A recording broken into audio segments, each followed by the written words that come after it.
Hi guys, it's Daniel here from Gamers Academy, also known as DS FIFA, and today we're going to be looking at meta formations, starting with a 4-2-3-1 formation, which is my formation to use, and it's the most effective formation to start the game with.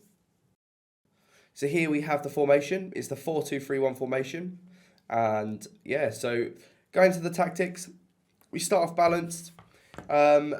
Previously, like last year, we might use press after possession loss, but this year we go with balanced. Just because of the way the second man press is, it works exceptionally well.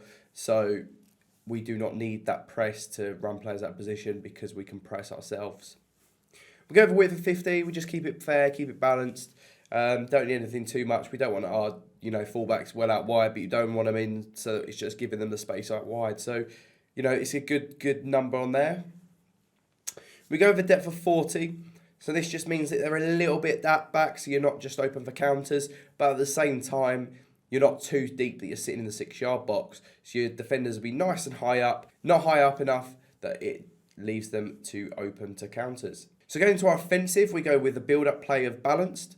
So this just means that, we've used the long ball as well, but I've used the balance, and this is purely because it means that all your players are, they don't just stay there to look for the pass. They also look for runs. They're looking to go in behind, but they do come to feet when needed. But yeah, we have used the long ball, but I feel that the balance works much better. Then we go with direct passing. Direct passing is definitely the best one to use this year from what I've found.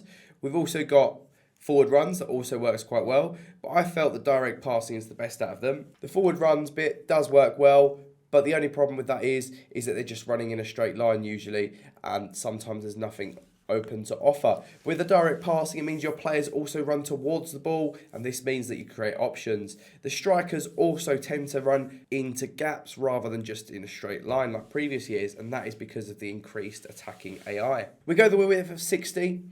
This just means that our players are a little bit more wide so that we can, attack with our cams or our wide attacking mids even. But we're not so out wide that, they're stuck out wide as wingers. So they're still quite centrally placed. Players in the box, we go with 8. This just means that when we're on a counter and when we're on a good attack, we've got numbers going forward. We've not just got, your striker and maybe your attacking mids. You've also got, your attacking DM coming forward towards the edge of the box. And this just creates a better chance for you to score. Corners, I go with 4. This just means that, you've still got 1 or 2 or 3 even players back. But it just means that you're able to have men forward. And this FIFA is very good to score corners. I've scored plenty of corners already, so having men forward for corners is really important because it gives you an extra option attacking the corner. Free kicks also we stay on 4. Again, pretty much the same thing. Like to have men forward. I tend to play it short unless it's a close free kick, and in which case it gives me many options to pass to. Sometimes, if it's on a bit lower, you might try and play it short because you've got no other option, and when that happens, you kind of get outnumbered by the opponent's defence and you lose the ball and you're susceptible to counters. Going into the instructions, we make sure the striker is on getting behind. And this is important because it means that my Ronaldo or your striker will run in behind and try and make that run. I've also got him on stay forward, so it means that, he's not just coming and tracking back, he is there and there ready for the counter attack. Now, quite interestingly, and not a lot of other people tend to do it, but I think it works really well, is I have my attacking mids on stay forward and get into the box for the cross. This just means, again, because of how good counters are, I can attack down this side, I can attack down this side, and I can attack down the middle. So they're ready there with your fullbacks, straight away, bomb it down, through the line, and you've got options going forward. I have 2 DMs. One of them, as you can see, is Bruno Fernandes, who's a bit more attacking, so we have him on balanced. This means that he will go forward and come back to defend as well. But we've also got the cut passing lanes, so this means he's able to intercept the ball if needed. We've got him on cover centre, just so he's there in the middle, and so it's easier for you to defend. On Wijnaldum, this is usually your defensive midfielder. You're going to have them on stay back while attacking. This just means that he is ready. He is there to sweep up any work that is needed. And again, like Bruno, we have him on cut passing lanes and also cover centre. My fullbacks we have on stay back while attacking. So everything else stays the same. This just means that they're not bombing it forward and leaving me open for counter attacks because that is the least thing we need. Our centre backs we don't touch. We leave it as it is.